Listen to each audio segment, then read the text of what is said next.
సుధామూర్తి కేవలం ఒక రచయిత్రి లేదా సామాజిక కార్యకర్త మాత్రమే కాదు, కోట్లాది మందికి స్ఫూర్తినిచ్చే ఒక రోల్ మోడల్.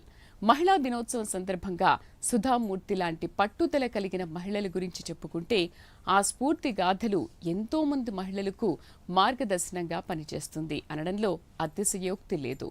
మన భారతీయ సనాతన ధర్మం చెప్పే కుటుంబ వ్యవస్థ బలంగా ఉండాలంటే సుధామూర్తి లాంటి మహిళలు ప్రతి ఇంట్లో కనీసం ఒక్కరైనా ఉండాలి.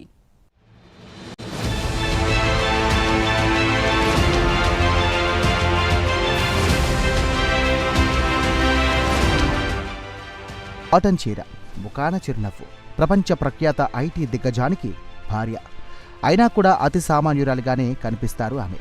కనిపించడమే కాదు, అతి సామాన్యురాలిగా వ్యవహరిస్తారు కూడా. ఆమెను ఆమె అని సంబోధించకుండా అమ్మ అని పిలవాలి అనిపించేంత ఆత్మీయత కురిపిస్తారు తన మాటల్లో. ఆ మాతృమూర్తే సుధామూర్తి. కర్ణాటకలోని షిగావ్ అనే చిన్న గ్రామంలో 1950 ఆగస్టు 19న పుట్టి రాజ్యసభ ఎంపీ వరకు సాగిన ఆమె ప్రయాణం ఎంతోమంది మహిళలకు స్ఫూర్తిదాయకం.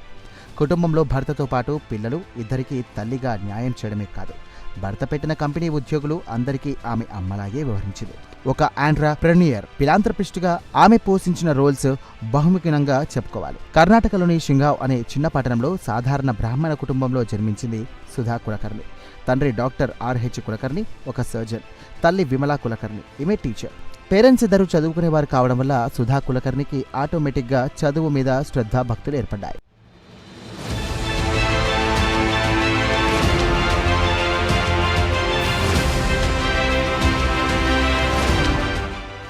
ఇప్పుడు స్కూల్లో ఎంతో యాక్టివ్గా ఉండే సుధా ఇంట్లో నానమ్మకు చదువు నేర్పించిందట. బామ్మ నుండి కథలు నేర్చుకున్న సుధా అంత చిన్న వయసులోనే ఆమెకు చదవడం ఎలాగో నేర్పించి గురుదక్షిణ తీర్చుకుంది. How I taught my grandmother to read అనే పుస్తకం ద్వారా ఇలాంటి అరుదైన విషయాలను నేటితరం తెలుసుకోవచ్చు. ఆమె చిన్ననాటి అనుభవాల నుండి ఇలాంటి ఎన్నో పుస్తకాలు ఆవిర్భవించాయి.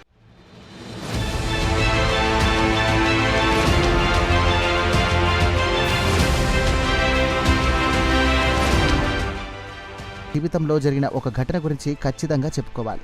అసలైన పౌర హక్కులను ఒక చిన్న ప్రయత్నం ద్వారా పొందిన అరుదైన ఘటన. సుధాకు 23-24 ఏళ్లు. ఇండియన్ ఇన్స్టిట్యూట్ ఆఫ్ సైన్స్లో ఎంఈ కంప్యూటర్ సైన్స్ చదువుతున్నారు. ఆమెకు యుఎస్లోని యూనివర్సిటీల నుండి పిహెచ్డి స్కాలర్షిప్లు వచ్చాయి. భారతదేశంలో ఉద్యోగం చేయాలనే ఆలోచన లేదు. విదేశాలకు వెళ్ళి డాక్టరేట్ చేయాలనేది ఆమె ప్లాన్.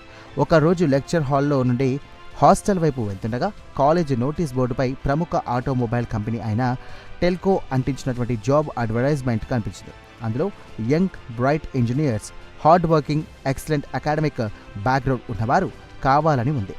అయితే దిగువన మరో చిన్న లైన్ కనిపించింది. Lady candidates need not apply అనేది ఆ లైన్.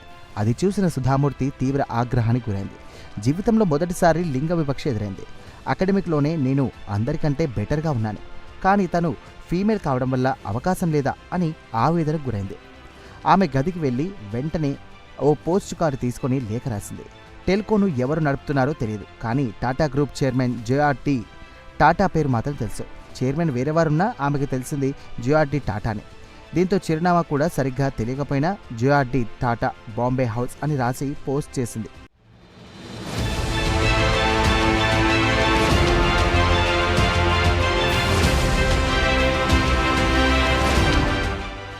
చాలా పైసల కార్డు ముక్కను ఎంతో బలమైన సాధనంగా ఉపయోగించడం సుధాలోని పట్టుదలను సూచిస్తుంది. టాటాల వంటి ఎంతో సామాజిక బాధ్యత కలిగిన పారిశ్రామికవేత్తలు ఇలా సామాజిక వివక్ష పాటిస్తారని తాను అనుకోలేదన్న లేఖతో వారిలో చలనం వచ్చింది.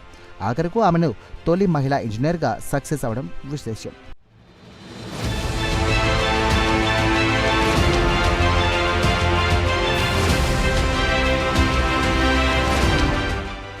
(1996లో ఇన్ఫోసిస్ ఫౌండేషన్ స్థాపిస్తే సుధామూర్తి చైర్పర్సన్గా 25 ఏళ్లు నడిపించారు.